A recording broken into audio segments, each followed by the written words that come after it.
Okay, here we go.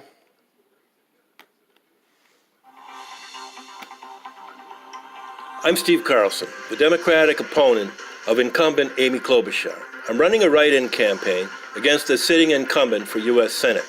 Today I'm glad to announce that in response to our pleas and petition, the Minnesota Court of Appeals has filed our case seeking the issue of a writ of mandamus to enforce the June 8, 2017 order from the Minnesota Commissioner of Human Services, Governor Mark Dayton's aide and Tina Smith's colleague, Emily Johnson Piper, to pay my wife's medical bills on appeal of the senseless 2016 termination of her breast cancer treatment insurance coverage, medical assistance breast and cervical cancer, while she is even now still in treatment.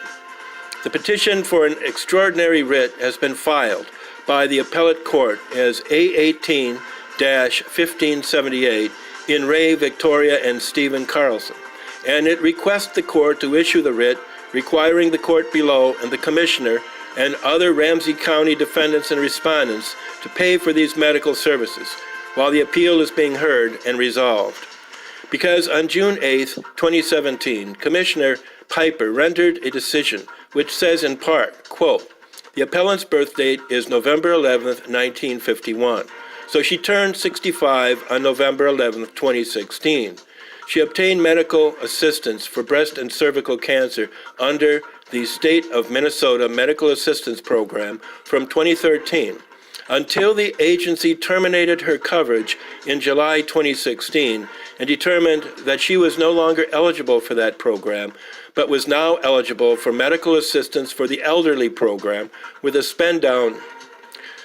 And that's from the June 8, 2017 decision of Minnesota Department of Human Services Commissioner Emily J. Piper. The full decision is attached as Addendum B to the petition. And further, in October 2016, the agency determined that the appellant did not meet her spend-down requirements, so it sent out the notice to terminate her as of October 31st, 2016. This is from the spend-down program. The agency restored the appellant's medical assistance with a spend-down for November 2016. The agency should also restore coverage for December 2016 for the pending appeal. The agency has reopened the appellant's medical assistance for breast cancer from January to April 2017 and should extend that to May 2017 while the appeal is pending and until the agency can provide adequate notice of the program change to the applicants. I'm one of the applicants. Now, we don't agree that they ever paid that back. It was never paid in the dates that the commissioner found, but she did order them to pay it on appeal. We allege a neglect of duty by Ramsey County District Judge Barsh for failing to cause Commissioner Piper for literally years to halt the ongoing deprivation of my wife, an eligible recipient patient of medical assistance breast and cervical cancer, of payments by the state for her medical care during her cancer treatment under a federal screening and treatment program.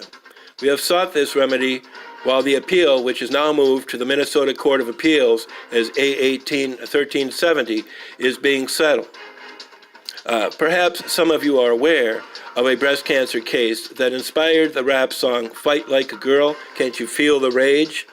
Sage saved my family, but that was before the politicians got to her and canceled her breast cancer treatment insurance. Really, it was God on high who saved my wife. But the fact is that hundreds of Minnesota women are treated in precisely this way.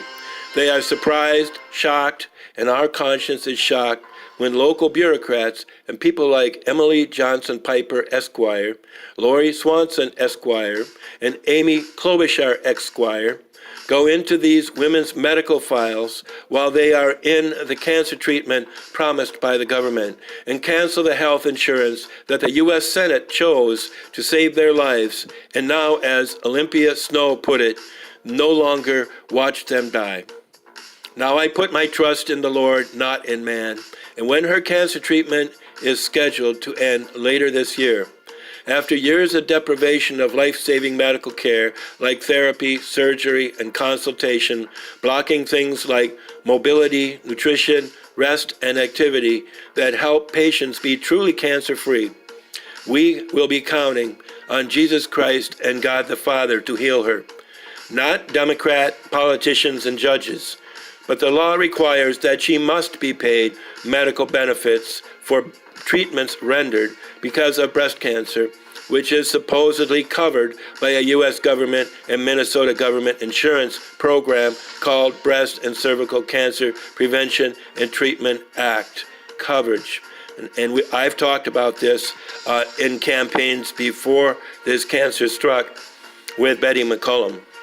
Now, we maintain on appeal that the coverage was wrongfully terminated July 2016, as the commissioner said. Now at least it must be restored while the appeal is being disposed of by Minnesota courts. I'm Steve Carlson, and I'm running and seeking redress in the courts to force Governor Mark Dayton's administration to follow the law and stop throwing Granny off of the cliff.